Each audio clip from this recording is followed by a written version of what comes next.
လုံးပဲမင်္ဂလာပါ Study in J Fiction မှာပြန်လည်ကြိုဆိုလိုက်ပါတယ်ဒီကနေ့မှာတော့တင်ဆက်လက်ဆောက်ဝိတ္ထုတော်လေးဖြစ်တဲ့ဆန်းရှာမင်းသားကံမကောင်းသူတို့ရဲ့တွေ့ဆုံစကားပြောခြင်းဇာတ်သိမ်းပိုင်းလေးကိုတင်ဆက်ပေးသွားမှာဖြစ်ပါတယ်ရာနိုရှင်းကြီးကပြောတယ်အမှန်တော့ဒီကိစ္စကိုကျွန်တော်နှုတ်ကကိုယ်တိုင်ပြောချင်လို့ဒီနေ့ခတ္တကိတိဆန်နဲ့လာတွေ့တာခတ္တကိတိတယောက်နှလုံးခုန်တဲ့နေမြန်လာတယ်ချွေးတွေလည်းကျလာတယ်ရာနိုရှင်းကြီးကစကားဆက်လိုက်တယ်တကယ်တော့အဲ့ဒီနေ့ကအိမ်ထဲမှာကျွန်တော်မိသားစုတရားမှမရှိနေခဲ့ဘူးခတ္တကိတိတယောက်အဲ့ဒီစကားကိုကြားပြီးတော့ကိုနာကိုမယုံနိုင်အောင်ဖြစ်သွားတယ်ဘယ်လိုအဓိပ္ပာယ်ပါလဲဆိုပြီးတော့ရာနိုရှင်းကြီးကိုပြန်မေးလိုက်တယ်ဒီနေရာမှာမယုံနိုင်စရာစကားတစ်ခုကိုကြားလိုက်ရတယ်လို့ဖော်ပြခြင်းတဲ့အခါမှာမိမိကိုဥတာကဟုကိုနာကိုအန်တရားဖြစ်သည်လို့သုံးနှုန်းတတ်ပါတယ်တကယ်တော့ကျွန်တော်သားလေးဟာရုကာကလွန်ခဲ့တဲ့6လကဆုံးသွားပြီဗျာခတ္တဂိရိတယောက်ရာနိုကိုတအံ့တော်နဲ့ပြန်မေးလိုက်တယ်ဟုတ်တယ်ကျောင်းပြန်မီးပွိုင်းတစ်ခုမှာမီးနီဖြတ်မောင်းလာတဲ့ကုန်တင်ကားတစ်စီးကဖြတ်တိုက်သွားတာမလို့အဲ့ညမှာပွဲချင်းပြီးဆုံးသွားခဲ့တာနေရာမှာတင်ပွဲချင်းပြီးတည်ဆုံးသည်လို့ပြောချင်တဲ့အခါဆိုကုရှိလို့ရေးပါတယ်ဆိုကုဆိုတာကချက်ချင်းလို့အဓိပ္ပာယ်ရပါတယ်ဆိုကုကိုသုံးတဲ့အခြားနမူနာတစ်ခုကိုမှတ်ကြည့်ရအောင်ဆိုကုဂျစ်စ်နေတွင်းချင်းလို့အဓိပ္ပာယ်ရပါတယ်ဆိုကုဂျစ်စ်ဟိုင်တတ်စ်နေတွင်းချင်းအိမ်ရောက်ပစ္စည်းပို့ပေးသည်ဆိုပြီးတော့ delivery service တွေကကြေညာတာမျိုးရှိတတ်ပါတယ်အဲ့ဒါနဲ့ခတ္တဂိရိလည်းသူရာနိုအိမ်ကိုသွားတော့ကအိမ်ရှိမှာရပ်ထားပြီးတော့ဖုန်နေတက်နေတဲ့စပိန်လေးအကြောင်းကိုပြန်တွေးမိပါတယ်အဲ့စပိန်လေးကစီးမဲ့ကျောင်းသားကဆောင်းမွေးတွေနဲ့မအားလို့မစီးနိုင်တာမဟုတ်ဘဲနဲ့စီးမဲ့သူမရှိတော့လို့ဒီတိုင်းပြစ်ထားခဲ့ရပြီးဖုန်နေတက်နေတာပါလားဆိုပြီးတော့သူတွေးမိသွားတယ်ရာနိုကဇလန်းကိုဆက်ပြီးတော့ပြောပြတယ်သားလေးဆုံးသွားတဲ့အချိန်လောက်ကစပြီးတော့မိမမာရီတယောက်လည်းစိတ်တွေမမှန်မှန်ဖြစ်လာတယ်အမြဲတမ်းသူ့သားလေးတက်ရှင်နေတယ်လို့ပဲတွေးပြီးတော့ကျောင်းတက်ရက်တွေဆိုလို့ရှိရင်ကလေးသမင်းဘူးကိုပြင်တယ်ပြီးတော့ဝတ်လည်းမဝတ်တဲ့ကလေးရဲ့အဝတ်အစားတွေကိုအမြဲတမ်းလျှော်ဖွတ်နေတယ်ညနေတိုင်းလည်းထမင်းစပွဲမှာ3ယောက်စာထမင်းပွဲကိုအမြဲတမ်းပြင်တယ်ဘေးနားကအိမ်နေနဲ့မိမကရန်ဖြစ်တာလည်းအဲ့ဒီကာလဝင်ချိန်ကစတာလို့ပဲပြောရမယ်အဲ့ဒီတိုင်မင်မှာဘေးအိမ်ကိုပြောင်းလာတဲ့ခါစရာဒလင်မယားကကန်ဆိုးတယ်လို့ပဲပြောရမလားပဲမာရီကလည်းတောက်လျှောက်ကလေးရှိတယ်လို့မျိုးပြုတ်မှုနေထိုင်တယ်တခါက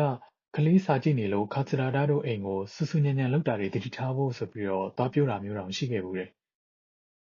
တောက်လျှောက်ကလေးရှိနေတယ်လို့မျိုးပဲသူ့ရဲ့အပြုတ်မှုတွေကဖြစ်နေတဲ့မာရီတယောက်ကကလေးရဲ့ဇာမွဲရလက်တွေမကောင်းလို့ဆိုပြီးတော့ဆရာရှာဖို့ဆိုပြီးတော့ခတ္တဂိရိဆန်တို့ရဲ့ကုမ္ပဏီကိုလည်းဆက်သွယ်ခဲ့တဲ့ပုံပါပဲဒီနေရာမှာကျင့်ကြံပြုမှုနေထိုင်သည်လို့ဆိုတဲ့အခါဖူရူမာဟုကိုသုံးပါတယ်နမူနာတစ်ခုနဲ့မှတ်ရအောင်ခါနိုဂျောဝါဂျီတက်ကုတဲ့ဂျိုအိုနိုယောနီဖူရူမာဟုသူမကအိမ်မှာဆိုရင်ဘယင်မတယောက်လိုမျိုးကျင့်ကြံပြုမှုနေထိုင်တယ်လူသက်မှုဖြစ်တဲ့အဲ့ဒီနေ့ကခါစရာဒါကရုတ်တရက်အိမ်မှာတွေ့လိုက်ရတဲ့ကလေးကိုအိမ်ကကလေးလိုပဲထင်မိတဲ့ပုံပဲကလေးဆုံးပြီးမှပြောင်းလာတာဆိုတော့ရာနိုအိမ်ကကလေးကိုသူကတွေ့မှမတွေ့ဘူးပဲဟိုခတ္တဂိရိကရာနိုပြတဲ့မိသားစုဓာတ်ပုံကိုယူပြီးတော့ကြည့်လိုက်တယ်အဲ့ဒီထဲမှာမျက်မှန်အဝိုင်းတက်ထားတဲ့ကလေးလေးကဘလို့ပဲကြည့်ကြည့်ခတ္တဂိရိအိမ်သွားတော့ကမြင်ခဲ့တဲ့ကလေးနဲ့တစ်စက်မှကိုမတူဘူးခတ္တဂိရိကမေးလိုက်တယ်ဒါဖြစ်ရင်အဲ့နေ့ကအိမ်ထဲမှာရှိနေတဲ့ကလေးလေးကဘယ်သူလဲရာနိုကပြန်ဖြေတယ်ရဲကပြောတာကတော့အိမ်သားကမူလာတန်း6တန်းရွယ်ကလေးတဲ့ဟာရုကနဲ့တက်တူရွယ်တူပဲ ဒီလိုနဲ့ခါတာဂီရီရဲ့အတွေးတွေကသူအဲ့ဒီအိမ်ကိုသွားခဲ့တဲ့နေ့ကိုပြန်ရောက်သွားတယ်သူအဲ့အိမ်မှာရှိတော့ကခလေးကိုပီယနိုတီးပြပါလားဆိုပြီးတော့ပြောတော့ကခလေးကအတင်းညင်းတယ်အတင်းညင်းတာကမတီးကျင်တာမဟုတ်ဘဲနဲ့မတီးတတ်လို့ပါလားဆိုပြီးသူအခုမှပဲသိတော့တယ်နောက်ပြီးတော့သူကလေးအမေလို့ထင်တဲ့ခါtsuraတာကိုမိကွန်းတစ်ခုမေးခဲ့သေးတယ်နိုင်ငံခြားအလုပ်ခီးသွားနေတဲ့အဖေဖြစ်တဲ့သူကသားဖြစ်သူ private teacher အမှာကိုသဘောတူပါသလားဆိုပြီးတော့မေးလိုက်တဲ့အချိန်မှာကလေးရဲ့မျက်နှာမှာရုတ်တရက်ကြောက်ရွံ့မှုအရေးအယောင်တွေပေါ်လာပြီးတော့တစ်ခုလုံးတောင့်တင်းသွားခဲ့တယ်အဲ့ဒါကိုအဲ့နေ့တုန်းကခါတာဂီရီကသတိထားမိခဲ့ပေမဲ့ဘာကြောင့်လဲဆိုတာသူနားမလည်ခဲ့ဘူးအခုမှပဲသူသဘောပေါက်တော့တယ်ကလေးကအစတုန်းကဒီအိမ်ကအဖေဖြစ်တဲ့သူပြန်လာရင်ဒီအမှုကပေါ်သွားမှာပဲဆိုပြီးတော့တွေးနေခဲ့တဲ့ပုံပါပဲခါတာဂီရီစီကနေပြီးတော့အဖေကနိုင်ငံခြားခီးသွားနေတယ်လို့ကြားလိုက်ရတဲ့အချိန်မှာကလေးကမျှော်လင့်ချက်မဲ့သွားတဲ့ပုံပဲဒါဆိုရင်ဒီအမှုကိုရဲစီကိုအကြောင်းကြားနိုင်မှုအတွက်သူ့ရဲ့ရှေ့မှာထိုင်နေတဲ့ခါတာဂီရီကိုမယမ်းမကဆွဲထားမှရမယ်လို့ကလေးကတွေးမိသွားတဲ့ပုံပဲအဲ့ဒါကြောင့်အရန်ကိုတတ္တိမွေးပြီးတော့မပြန်ပါနဲ့ဆန်းစေးဆိုပြီးတော့ထုတ်ပြောခဲ့တဲ့ပုံပါပဲ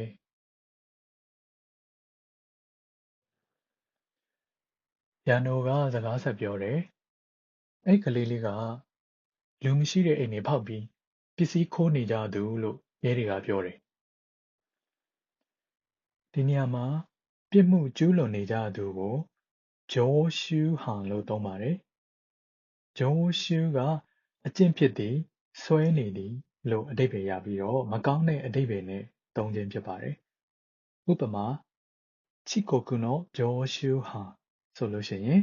နောက်ကျတာအကျင့်ဖြစ်နေတဲ့သူဆိုပြီးတော့အဓိပ္ပာယ်ရပါတယ်ခါတာဂီလီကအဲ့ဒီနေ့တုန်းကမြို့ထဲမှာသူမြင်ခဲ့ရတဲ့လူမရှိစဉ်အိမ်ဖောက်ခံရမှုများမကြာခဏဖြစ်ပွားနေသည်ဆိုတဲ့ပိုစတာကိုသတိရသွားတယ်ပြီးတော့အဲ့ဒီနေ့ကသူအိမ်ကိုဘေးပတ်လည်ကနေပတ်ကြည့်တော့ကအိမ်နောက်ဖွေးတကားလေးဟနေတာကိုလည်းသူသတိထားမိသွားတယ်နောက်ဖွေးဘောက်ကနေခိုးဝင်လာတဲ့ကလေးကကံမကောင်းစွာနဲ့ပဲလူသက်မှုဖြစ်တဲ့အချိန်နဲ့ကြုံတယ်လူသက်သမားကလည်းကလေးကိုဒီအိမ်ကကလေးဆိုပြီးတော့အမှတ်မှားနေတယ်တကယ်၍သူပြေးဖို့ကြိုးစားတာနဲ့တက်ခံရကောင်းခံရနိုင်တယ်လို့တွေးပြီးတော့လောလောဆယ်လူသက်သမားအမျိုးသမီးပြောတဲ့အတိုင်းလိုက်လုပ်ပြီးမတိမတာနေတာကအကောင်းဆုံးပဲလို့မဆိုင်မတော့ဆုံးဖြတ်ခဲ့တဲ့ပုံပါပဲဒီနေရာမှာကရိယာဝိသေသန adverb လေးတစ်ခုကိုလေ့လာကြမယ်မဆိုင်မတော့ချက်ချင်းလို့ပြောချင်တဲ့အခါတုတ်ဆနိဆိုတဲ့စကားလုံးလေးကိုအသုံးပြုနိုင်ပါတယ်ဥပမာ彼は12時になったらとっさにオフィスを出て昼ご飯を食べに行ったသူကနေ့လယ်12နာရီထိုးတာနဲ့ချက်ချင်းရုံးကနေထွက်ပြီးနေ့လယ်သာစားဖို့သွားတယ်နောက်ပြီးတော့ကလေးကဒီအိမ်ကကလေးနာမည်ကိုသိမသိတော့မပြောတတ်ပေမဲ့သူ့ကိုခါတာဂီလီကနာမည်ကယူလို့ခေါ်တာဟုတ်တယ်နော်လို့မေးတော့ကခေါင်းကြီးပြတာကလည်းအဲ့လိုဟန်ဆောင်လိုက်တာကအကောင်းဆုံးဖြစ်မယ်လို့ထင်လို့လုပ်ခဲ့ရုံတသက်လို့ပဲထင်တယ်ခါတာဂီလီကဖြစ်ကြောင်းကုန်စင်ကိုနားလည်သွားပြီးတော့ယာနိုကိုရေပြီးတော့ပြောလိုက်တယ်ပုံမှန်အားဖြင့်တော့ကိုဧည့်သည်သွားလို့တဲ့အိမ်မှာကိုဧည့်ခံတဲ့သူတွေကဒီအိမ်ကလူတွေဟုတ်ရဲ့လားလို့ဘယ်သူမှတော့တန်တရားထားတတ်ကြမှာမဟုတ်ဘူးနော်ယာနိုရှင်းချင်းနဲ့တွေ့ပြီးပြန်လာတဲ့ညမှာခါတာဂီလီစီကိုရုံးကတည်းမီယာဇိုနိုဆောင်ကအီးမေးလ်ပို့တယ်မေးကအကြောင်းသားအိမ်တစ်ခုကိုသွားတွေ့ဖို့တောင်းဆိုထားတဲ့မေးလ်ဖြစ်ပြီးတော့အထက်မှာရေးထားတဲ့ကျောင်းသားရဲ့နာမည်ကိုကြည့်ပြီးတော့ခါတာဂီလီတယောက်ဘယ်လိုအတန်ထွက်ရလဲမသိဘူးဖြစ်နေတယ်အဲ့ဒါနဲ့မေးရဲ့ကြံတဲ့အပိုင်းတွေကိုစမှတ်ဖတ်တော့ပဲနဲ့တထေးစီကိုချက်ချင်းပဲစာပြန်လိုက်တယ်အရင်ဆုံးကလေးနာမည်ဘယ်လိုခေါ်လဲဆိုတာပြောပြပါအခြားအလုပ်ကိစ္စကတော့အိမ်နောက်မှာပဲဆက်ကြည့်ပါမယ်အားလုံးပဲကြောက်မြော်ကြည့်ရှုနေကြတဲ့ဆန်းရှာမင်းတောင်တမ်ကောင်းသူတို့ရဲ့တွေးဆောင်စကားပြောခန်းဆိုတဲ့ဝတ္ထုတိုလေးကဒီမှာတင်အဆုံးသတ်သွားပါပြီ။မြဲကြည့်ရှုအားပေးမှုအတွက်အထူးပဲကျေးဇူးတင်ရှိပါတယ်။အခုလိုမျိုးစိတ်ဝင်စားစရာကောင်းတဲ့ဝတ္ထုလေးတွေနဲ့ဂျပန်စာအသုံးအနှုန်းလေးတွေကိုလည်းဆက်လက်ပြီးတော့တင်ဆက်ပေးသွားမှာဖြစ်တဲ့အတွက်စောင့်မျှော်အားပေးကြည့်ရှုကြပါအောင်လို့ပြောချင်ပါတယ်။ကျွန်တော်ရဲ့ content လေးတွေကိုသဘောကျတယ်ဆိုလို့ရှိရင် like နဲ့ channel လေးကို subscribe လုပ်သွားနိုင်ပါတယ်အားလုံးကိုကျေးဇူးတင်ရှိပါတယ်ခင်ဗျ